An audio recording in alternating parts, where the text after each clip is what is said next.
Joining me is Jason C. He is the Executive Director of the BC chapter of the Maple Business Council. And welcome, Jason. Well, thank you, Christine. It's great to be here today. Yeah, so tell us about what is the Maple Business Council and what's your involvement? Sure. So the organization has been around for about 5 years now. It was originally started by the principals, Stephen Armstrong and Robert Kelly, as an offshoot, really, of an organization they ran before, which still runs, Canadians in Orange County. But they had the insight to actually start a more business networking organization and then spread out Maple Business Council. So it really is a networking organization to promote cross-border trade between Canada and the US. I had the opportunity to meet Steve and Rob about 4 years ago. At the time, I was with an organization called HQ Vancouver, which was a public-private partnership to attract head offices to BC. And one of our partners actually went down to LA and through the Canadian consulate in LA, introduced me to Maple Business Council. And at that time, I was quite interested in getting more involved in international trade and suggested to Rob and Stephen if they would like to have a representative in Canada. And being in Vancouver and in BC, there's a lot of natural affinity, whether it's business or leisure or family and friends relationships between BC and California. So it was sort of natural to have someone representing them here. And so I've been representing them for about 4.5 years, at which time last year we actually formalized that with actually creating a BC chapter. And that's sort of where we sit today. That's wonderful. And I mean, so there are many benefits, right, that you've, acquired. And, for people who are involved, like what type of members, like all walks of life? Yeah. So we have, some of our key core members are some of the larger Canadian multinationals like Brookfield and Purolator and Air Canada and TMX Group. But we also get a lot of smaller, medium-sized enterprises. So we've had a couple of those recently join us locally here with our chapter, like Arts One Translations, Power Shifter, Ballistic Arts, to name a few. And then sort of some companies that lie in between, like we recently had Innovistas Consulting and Global Container Terminals join us as well. So a real mix between large and small as well. And so we have different levels of membership as well, from the executive level to the gold level. So companies or individuals can choose the amount of benefits they want and the level of involvement that they want as well. That's wonderful. Tell us some of the highlights. Yeah, so it's been a great opportunity for me.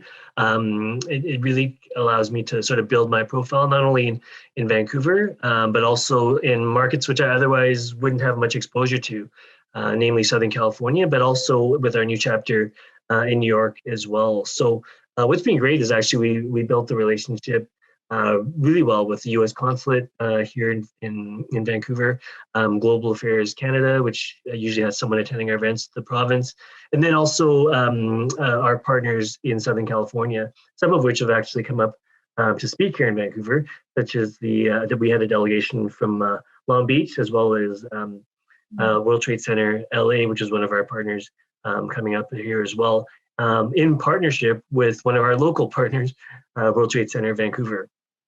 That's wonderful. And now, during the pandemic, how is it relevant to what you're doing? Yeah, it's been a challenge, obviously, with a lot of organizations that do networking events in person. Obviously, with COVID lasting much longer, I think, than we anticipated, it's been a challenge to hold events. And so I think our last event in Vancouver was something like March 12th. I think it was like the very last event that was held actually in person in Vancouver, one of them.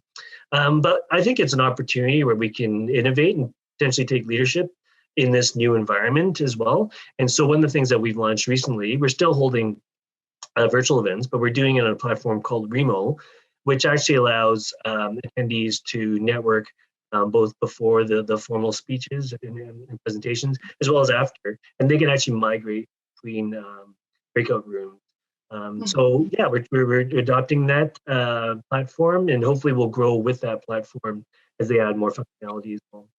Wonderful. And so, the mission statement stands for like diversity, inclusion. Tell us about that. Yeah, I mean, there's probably a lot more we can talk about. It is a core part of our brand, and I think it's come much more to the forefront during COVID as well. Obviously, there's been a lot of instances of social injustice, and so I think there's some opportunity for us to take some thought leadership in that regard. So one of the things we've done is through our contacts in Industry Canada, we were one of the first to join the 50-30 challenge, which was a promotion put on by the federal government to aspire to have 50% gender equity and 30% representation from underrepresented groups. So we've joined that program, but also encourage our members and prospective members and partners look into that program as well. So what is next? What's upcoming? Yeah, I mean, so we still very much virtual for the time being, and I think with a lot of organizations, we're trying to get a better sense of when we can actually go to an actual environment. My sense, very much like I think future workplaces will be very much of a hybrid model, and because we do virtual events, it does open up an opportunity where people can meet other people who are not physically located in their own region. So as we have like BC events and Southern California events and New York events, really those are open to the entire network because they are virtual. So upcoming in May and June, we have our San Diego hosted event and our SoCal event. And then we'll have the future events here hosted by the BC chapter as well. So one thing we're potentially working towards is having a speaker from the National Football League because the Super Bowl is in LA next January, but still working through the details on that. But I think it could be something pretty exciting for our members. It's exciting, and so there's many benefits to joining. Yeah, I mean, again, it just I'm one who likes to build my network, and I like to sort of get to add people on my LinkedIn, every week or what have you. But yeah, I think the best opportunity is you just develop a network, not just locally, but I've met so many people from Southern California, namely actually Stephen and Robert, amongst others, who I otherwise would never have had the opportunity to meet. So as we move forward, I think there's perhaps an opportunity to have other chapters throughout North America as well. So where we are today is where we are today, but I think we have aspirations to grow, whether it's other parts of Canada, perhaps in the Cascadia region or along the West Coast as well. I think there's a natural affinity there to grow sort of north-south linkages. Jason, you have an impressive resume. And I mean, what else do you do? I mean, you tell the viewers like you have an MBA, you're on the UBC Alumni Advisory Council, and the list goes on. What else do you do? Yeah, so my background is in finance, and so I have an MBA in CFA. But actually, I spent probably more of my time in business development and marketing. So my current job is with the airport, managing the cargo portfolio, and really thankful to the airport that they really provide me a lot of latitude and support to be active within Maple Business Council. I think it provides a lot of benefit to my employer as well. But as you get sort of involved with one, other opportunities open up as well. So I'm also on the Advisory Council for World Trade Center Vancouver, the UBC Alumni Advisory Council, on the board of the Richmond Chamber as well. And then there's a couple of groups within the cargo community, the International Trade Mobility Corridor and the ACI Cargo Committee.